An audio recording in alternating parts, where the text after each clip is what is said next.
Hello friends, আসসালামু আলাইকুম। আজকে আপনাদের সাথে শেয়ার করব পায়েস রেসিপি। প্রথমে 3 কেজি দুধ নিয়ে নিয়েছি একটি পাতিলে গরম করার জন্য। 3 কেজি দুধকে কিছুক্ষণ জাল দিয়ে ঘন করে নিব।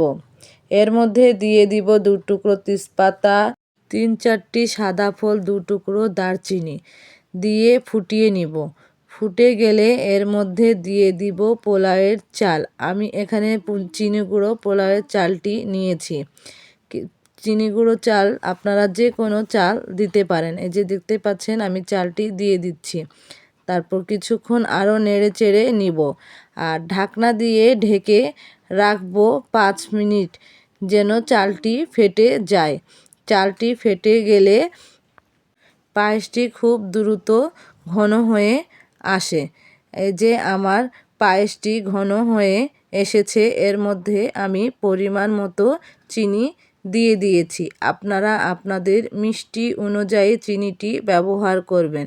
যেহেতু আমরা একটু মিষ্টি খেতে বেশি পছন্দ করি, এজন্য আমার চিনির পরিমাণটি একটু বেশি ছিল। চিনি দেওয়ার পর এখানে ভালো করে নেড়ে চেড়ে নিতে হবে। এই অবস্থায় যদি থেমে যায় তাহলে নিচে লেগে যাওয়ার সম্ভাবনা থাকে।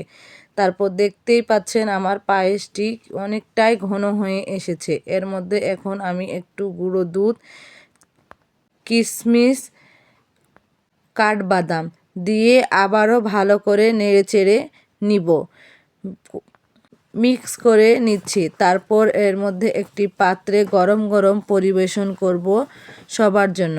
আমার ভিডিওটি যদি আপনাদের কাছে ভালো লাগে থাকে প্লিজ একটি লাইক সাবস্ক্রাইব করে পাশে থাকবেন। দেখতেই পাচ্ছেন আমি এখানে একটি বাটির মধ্যে নিয়ে নিয়েছি, উপর থেকে কিছুটি কাজু বাদাম দিয়েছি। ভিডিওটি আজকের মতো এখানেই শেষ করলাম। আল্লাহ হাফেজ।